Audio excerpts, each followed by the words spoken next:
Hi all, this is the first time I'm seeing this, so I have to share it. This is the Dyson battery. I think this is V8 or something like this, and this is the first time I'm seeing such a thing, so I will share it now with you.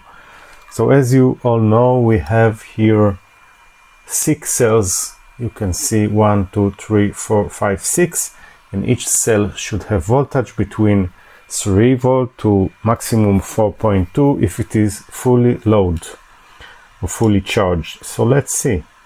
First cell 395, okay. Second cell 395, okay, and balance. Third cell 397, also okay. And look what is happening when I get to the 4 cells.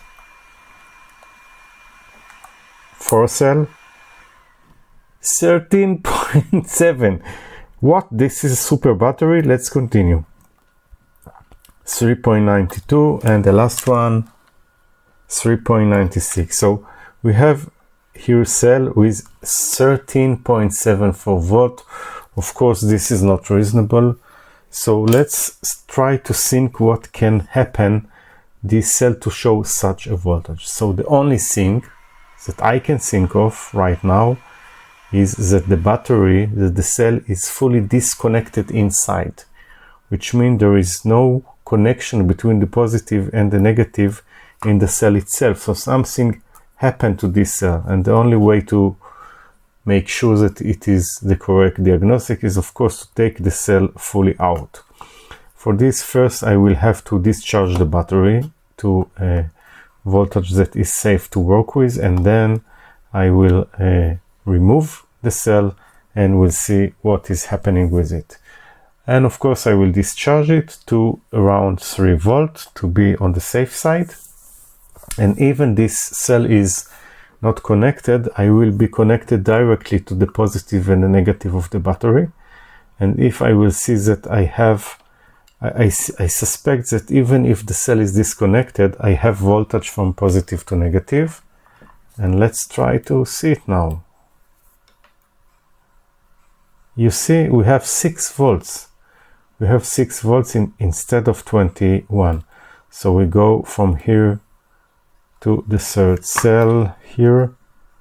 We have 18, and from the other part that is probably disconnected, so from here to here,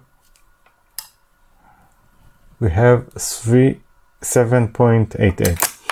So anyway, I will have to disconnect the cell, take it out, and then we'll measure it. And if I cannot discharge from the positive to the negative, I will discharge from here to here, and then from here to the last cells, because I suspect that the cell in the middle is disconnected inside.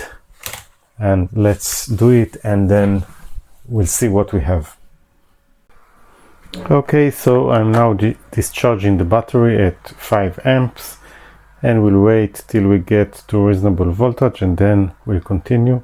First 3 cells are connected, and then I will connect the other cells, and we'll continue from there. Okay, so here is our bad cell. Let's take it out by pushing it gently out and measure it. Let's see if I got it or didn't get it.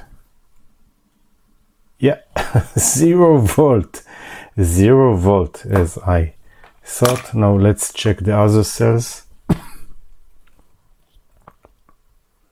We have voltage, we have voltage, we have voltage,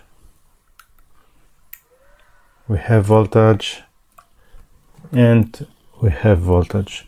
Okay, so this is exactly the purpose of the BMS.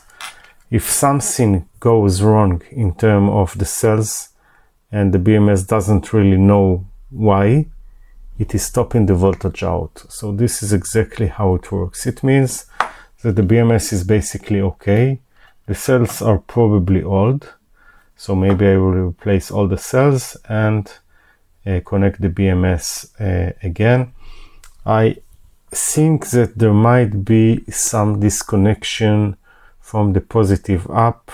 I mean, if I will cut the battery, there is voltage inside, but somehow there is a fuse and connection, and sometimes just a metal that move, and this is the only reason that it can reach exactly 0 volt, because there is disconnection inside.